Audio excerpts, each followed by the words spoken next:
Време за најновите информации од Велес и регионот. Јас сум Катерина Нацева, останете со нас, почнуваме веднаш по настаните на денот. Капиталните инвестиции во здравството ги подобруваат здравствените услуги што ги добиваат пациентите. По зачестените напади, Ламбе Арнаудов со писмена реакција во која вели: "Јас не сум предавник". Закажана 58-та седница на Советот на општина Велес. Советниците ќе расправаат на 11 точки.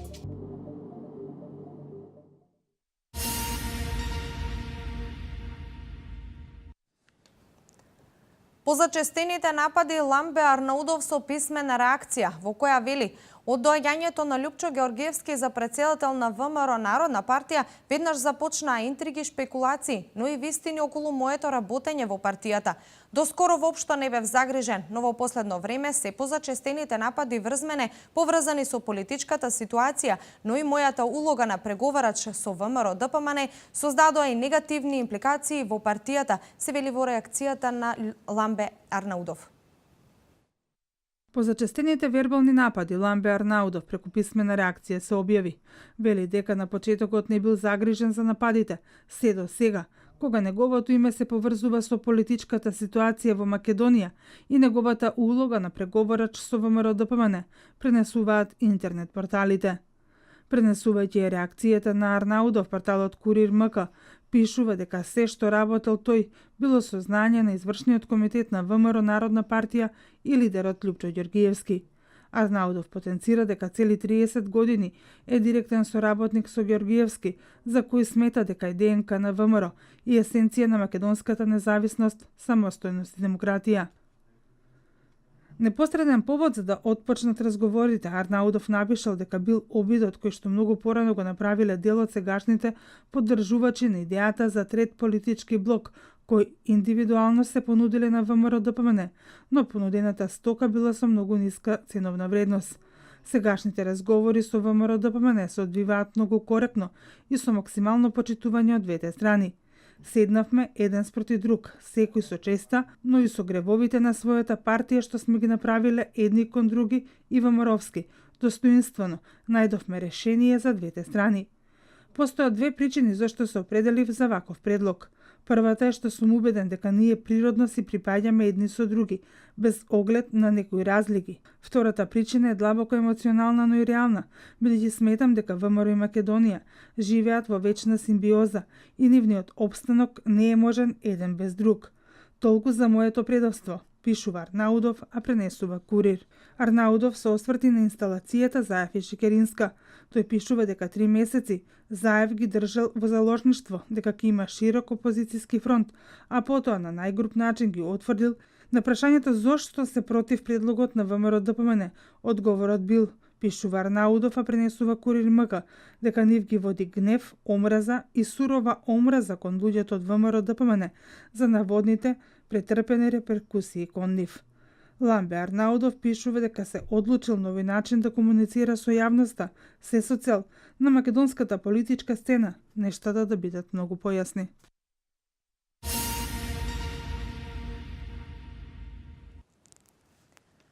Советнички прашања, квартален извештај, одлука за утврдување на стипендии за стипендирање на талентирани ученици и студенти се дел од точките кои ќе се најдат пред советниците на 58-та седница на Советот на општина Велес, закажана за 27 овој месец.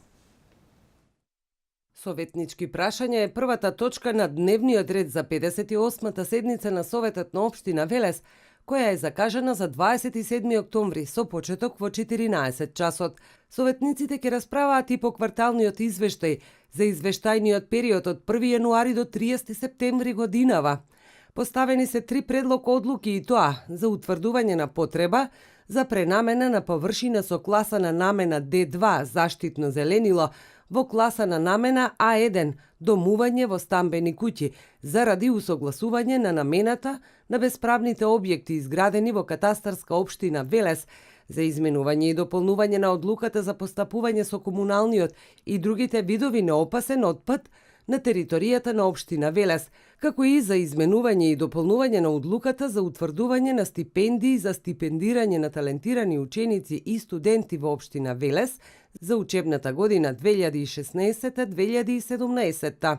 На дневен ред е и предлог програмата за изменување и дополнување на програмата за активностите на општина Велес во областа на културата за 2016, на програмата за изработка на урбанистички планови во општина Велес за оваа година и на програмата за уредување на градежно земјиште на просторот на општина Велес за оваа година. Ќе се разгледува годишниот извештај за работа на градинката Димче Мирчев, како и предлог програмата за 2016-2017 година за градинката.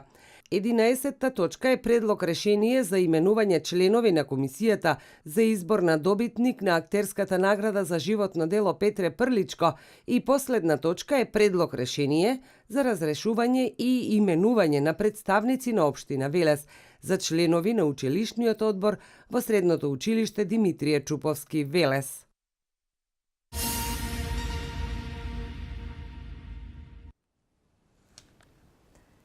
Во Скопје, во градската општа болница 8 септември започна да се гради бункерот за најсовремен линеарен акцелератор. Во изградбата се вложуваат 50 милиони динари, додека набавката на акцелераторот тежи над 2 милиони евра. Акцелераторот треба да почне да функционира во втората половина на 2018 година, со што комплетно ќе се промени сликата во делот на зрачната терапија.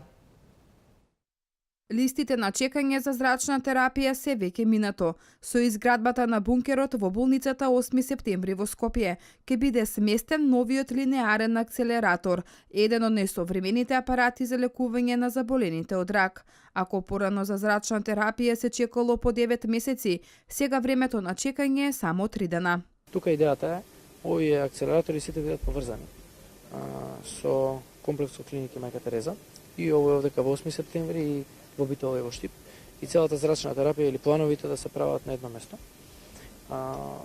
односно се контролираат од едно место, со што сериозно ќе се подигне нивото на квалитет и ќе се следат исти протоколи во целата држава, што е многу значајно. Од Министерството за здравство најавија дека апаратот е веќе набавен и неговата вредност изнесува 2 милиони евра. Истиот ќе биде пуштен во употреба во втората половина на 2018 година.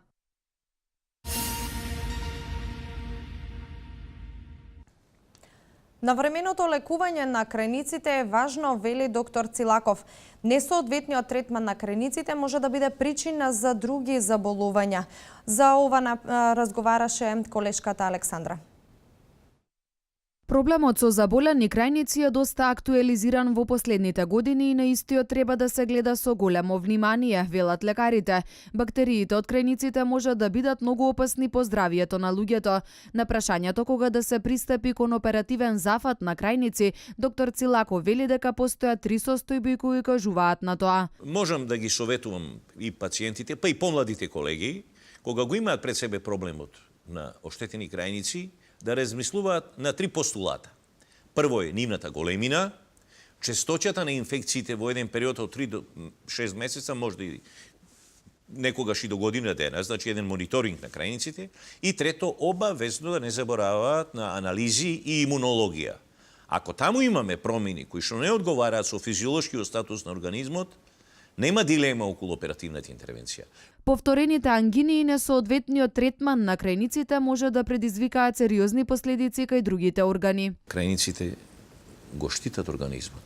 Ако таа бариера се помине, бактериите може да направат сериозни депозити врз срцевата мускулатура, врз филтрите на бубрегот и врз коштаните овојници.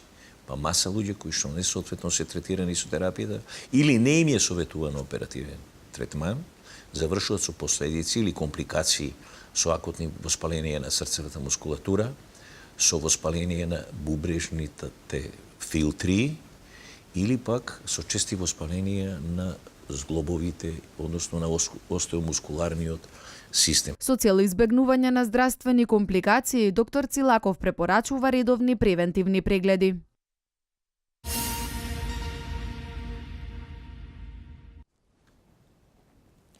Започна со реализација проектот за модернизација на уличното осветлување во општина Демир Капија. Проектот вклучува комплетна замена на обичните светилки со LED светилки. Предвидено е во Демир Капија и населените места да се заменат 763 LED светилки и поставување на 70 нови столбови од влезот на општината па се до градскиот пазар во должина од 2 километри. Исто така ќе бидат заменети и подземни односно ќе бидат поставени подземни напојни кабли за поврзување на истите. Заштеда на електрична енергија и намалени трошоци за одржување се дел од бенефитите кои ќе се добијат со промената на светилките. Целосното извршување на предвидените активности е планирано да биде завршено за 6 месеци.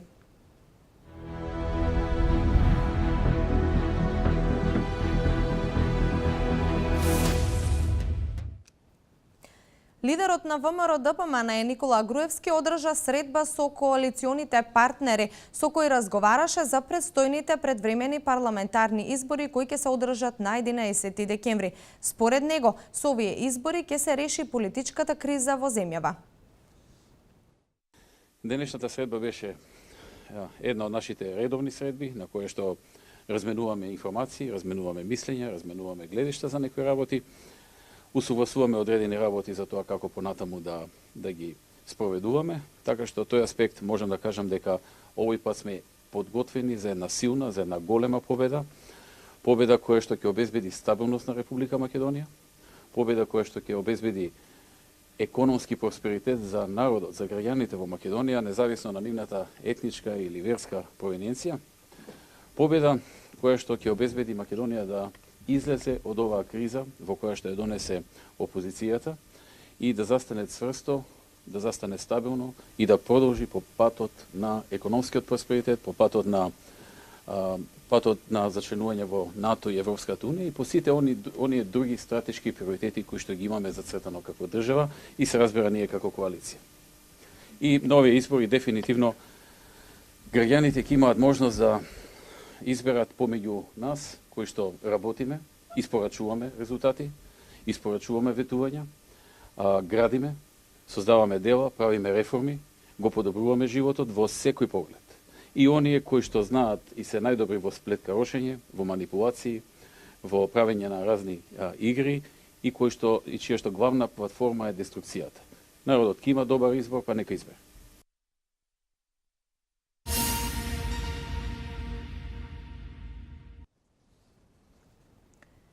Меморијален турнир во чест на Сашо Нешовски и одбележување на Денот на македонската револуционерна борба организираше Унијата на млади сили на ВМРО ДПМН Кавадарци заедно со Комисијата за спорт при Општинскиот комитет ВМРО ДПМН Кавадарци. Меморијален турнир во мал фудбал по повод 23 октомври, Денот на македонската револуционерна борба и во чест на Сашко Нешковски организираше Комисијата за спорт при Општинскиот комитет на ВМРО ДПМН и Унијата на млади сили од Кавадарци. Председателот на УМС Тони Нешковски вели дека традицијата на овој турнир е долга повеќе од 7 години.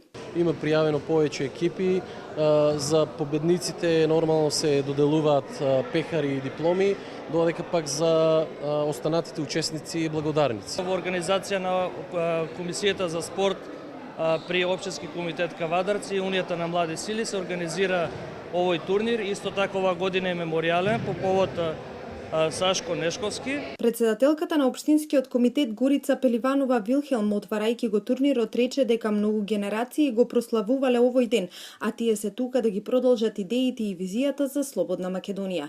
И оваа година сакам да ги потсетам како граѓаните на општина Кавадарци, така и младите кои што се денеска присутни на турнирот за настанот кој што пред 123 години во Солун се роди или се втемели идејата за слободна Македонија. Оваа година најдобри беа ФК Победа, второ место освои тимот на Минаси, трети беа ФК Поло.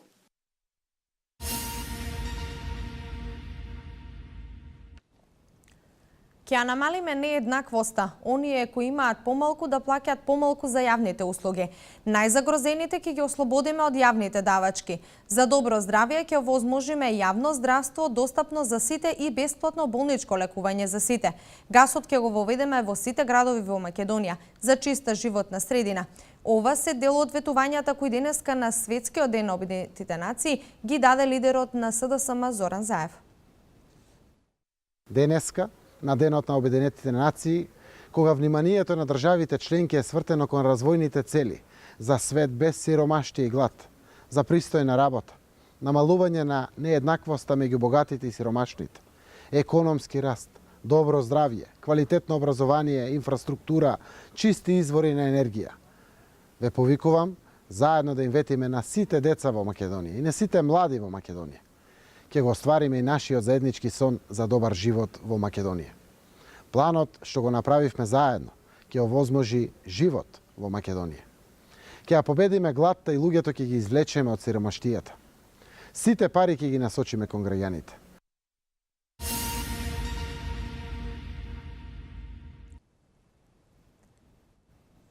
Квалитетот на воздухот во Македонија е важна тема и сериозен проблем кој директно влијае врз нашето здравје и здравјето на нашите деца, рече Дамјан Манчевски, претседател на СДСМ.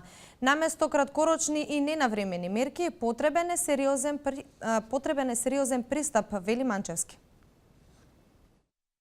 Во планот за Македонија имаме предвидено сет на мерки за намалување на загадувањето на воздухот.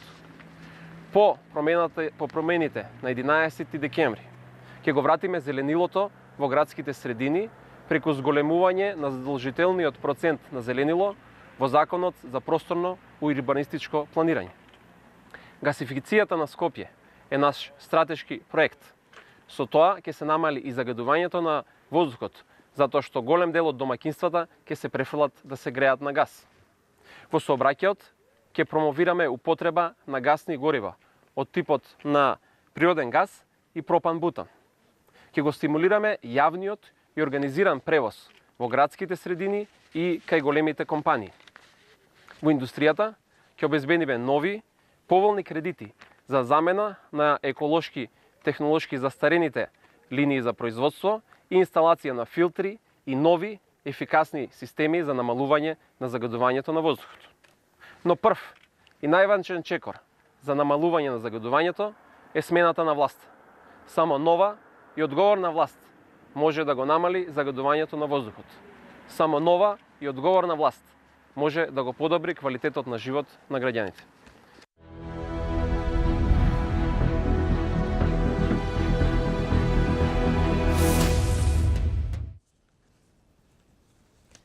Зголемен е бројот на органското производство, а со тоа и заштитата и сертифицирањето на производите по светски стандарди. Македонскиот туристички потенцијал за прв пат промовиран во Данска. Вести од Македонија.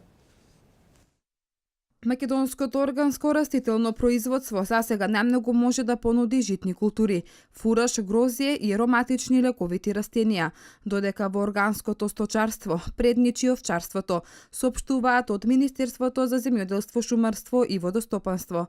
Сертифицирањето засега го вршат две акредитирани тела.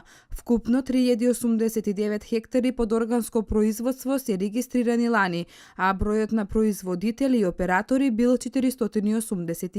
Државната финансиска поддршка изнесувала 47 милиони 770 денари, информираат од Министерството.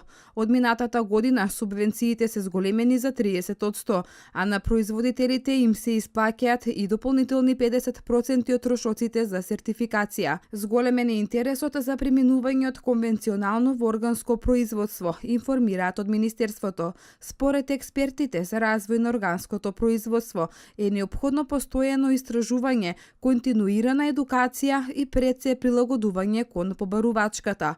Фокусот, сметаат, треба да се стави на руралните средини, кои имаат голем потенцијал поради екстензивното традиционално земјоделство.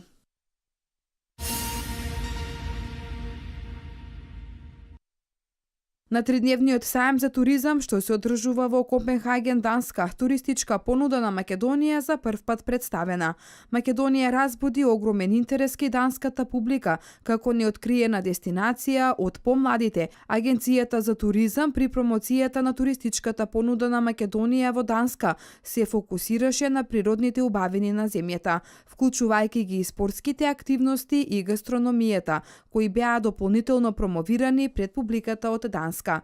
Интересот за Македонија од страна на данските туроператори е неверојатно голем, па некои од нив уште во 2017-та ќе ја вклучат нашата земја во нивната понуда, изјави Наумовска, представник на Агенцијата за туризам. Преференциите на данците за сонци и спортски активности ја прави Македонија атрактивна дестинација за одмор која може да им понуди уникатни искуства, се додава во соопштението од Агенцијата за промоција и поддршка на туризмот на Република Македонија.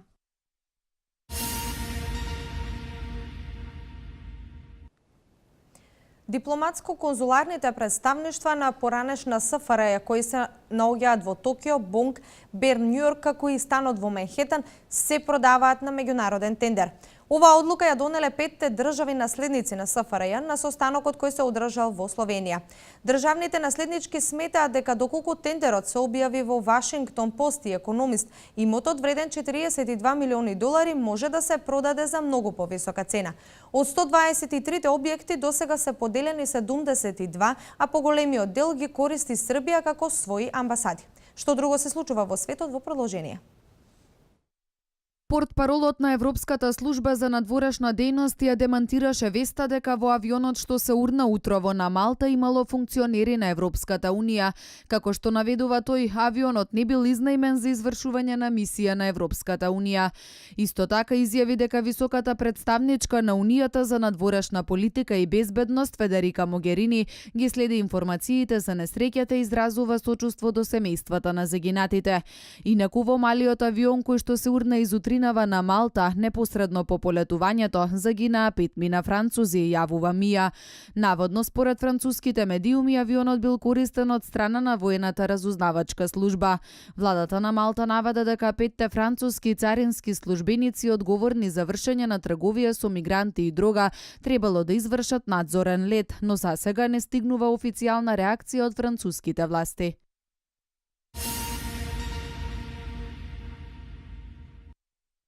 Најмалку 13 лица го загубија животот, а повеќе од 31 се повредени како последица на судар помеѓу автобус и камион во Јужна Калифорнија, јавува Лос Анџелес Таймс. Според локалните медиуми, возилото е во сопственост на автобуска компанија US Holiday, која е специјализирана да ги разнесува посетителите до казината и да ги враќа во Лос Анџелес. Кога станува збор за безбедноста, компанијата имала добар рейтинг, изјави представник на Комисијата за безбедност во патниот сообраќај на Калифорнија. Возачот на автобусот бил еден од сопствениците на US Holiday. Полицијата се уште не може да ги соопшти причините за тешката сообраќајна несреќа.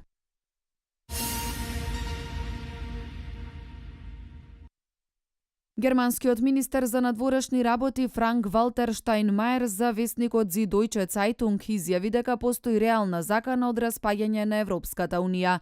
Според него, финансиската криза, бегалскиот бран во Европа и шокот од британскиот референдум предизвикале сериозен потрес во Европската Унија. Настаните од последните години во кои се повеќе земји во Унијата ја доведуваат во прашање политиката на Брисел, покажаа дека политичките реалности кои многумина ги сметаа за усвоени сега се под сомнение, додаде германскиот дипломат цитиран од ДПА. Штајнмајер вели дека дури и заколнатите приврзаници на Европа се свесни дека треба одново да се убедат луѓето.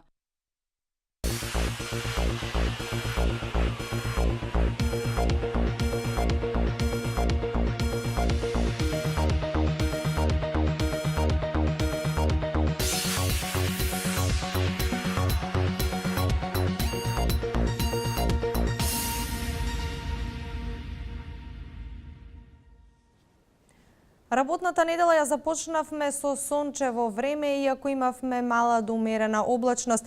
Сепак дневната температура достигна до 23 степен.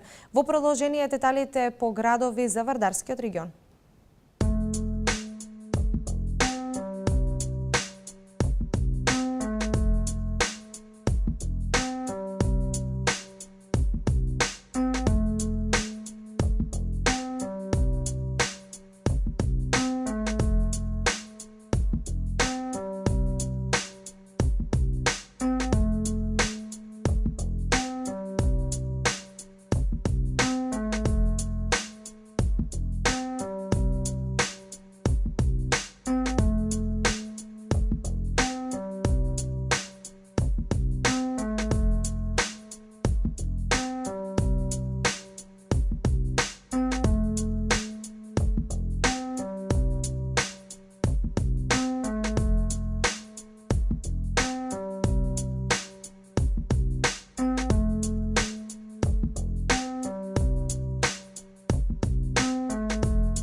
Ова беше последната информација во ова информативно издание на Дневникот на К1 телевизија. Вие понатаму останете со нашата програма за да бидете навремено информирани за настаните кои се случуваат во Велес, но и регионот. Пријатно!